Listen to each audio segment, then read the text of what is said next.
Adobo na. Bisaya mo naman na yung adobo. Ang Joseph. Wala namang ganito. Kaya doon tayo sa office. Kita na mag-grab. Yes.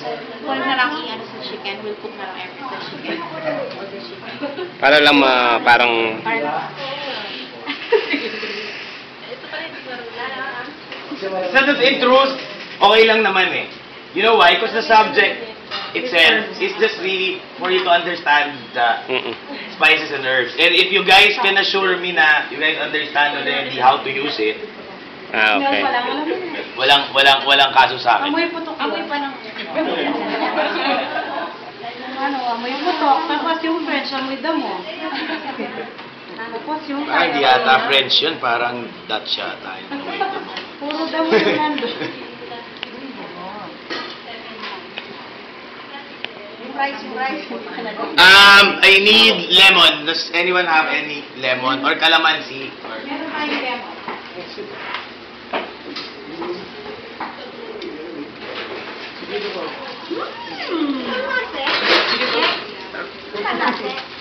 Ay! Possible eh.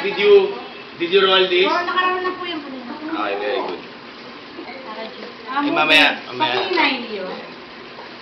Nakasitagyan ko. Hindi ko matinatigan pumunta mo. But chef, kung meron kaming lemon powder, okay lang yun? No, you need the acid. Paano acid na kailangan? Ang acid, what it does to sauces, kaya ako, in mga soups and sauces, I usually add vinegar and then, actually, I play with vinegar at home. Pagka, like what I said kanina, kung may oras kayo, do preserves pag nasa bahay. Even vinegars you can make. Kunyari, green peppercorns, you can preserve that in vinegar. Strawberry, pwede, no, you add that in your sauces. Kasi, ang ginagawa ng vinegar sa sauce, most of the sauces that you'll try, because of additional of flour, or butter, or there's enough fat in there because you extracted it from bones, medyo masyadong creamy.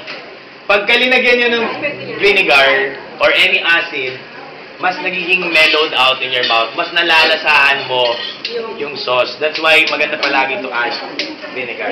Especially flavored vinegars. Oh.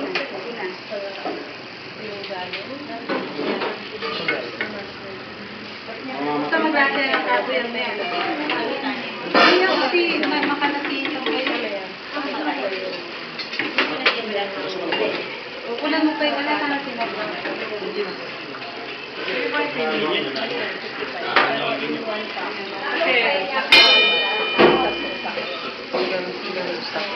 Chicken stock.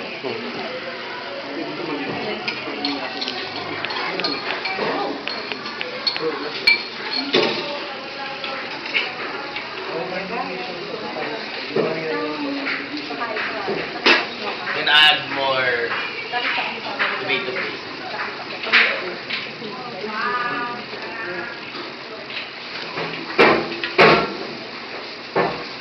Alam nyo, may kulang dito sa recipe na to eh.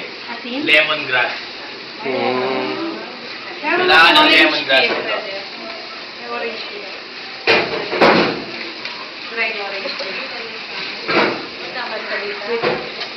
The zest of this pwede. There. It's getting there. You need the flavor. What's this? Oil ba to? Oil. You need... Okay, so basically, everyone look in again.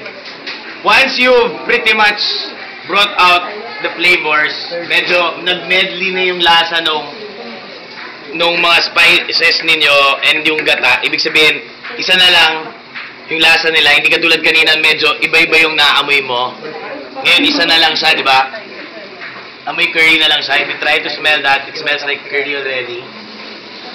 Di ba? This one's Thai curry, ah. That's not Indian. Oh, di ba? Thai kaya walang...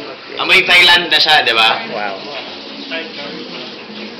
Ay, oo. May putok na siya. Diba? It's all blended in together. That's the time you can add your Yeah. chicken and let this Yeah. simmer. Oh yeah. Now, trust me, this will still change in flavor. Because of course your chicken juices will come out, will even out everything. You always want to save a little. Asan yung sobra kong gata? Did you guys use it? Ninakaw namin. Can somebody make a new one?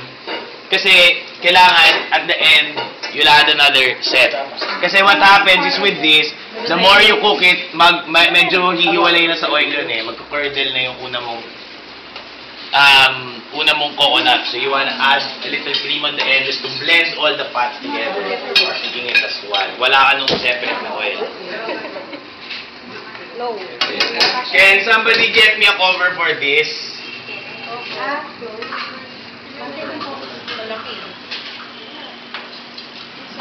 Hindi ka siya sa...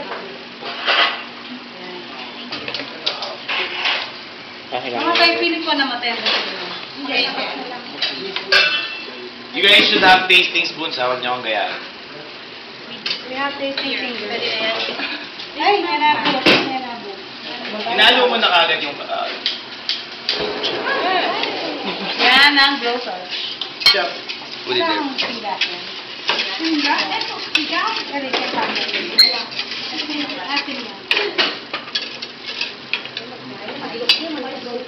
Ano?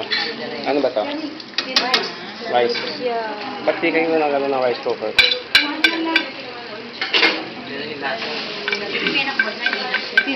Okay, put this aside, please. Chicken lang. Chicken lang. Chicken dust. Chicken lang nilagay. Simmer first.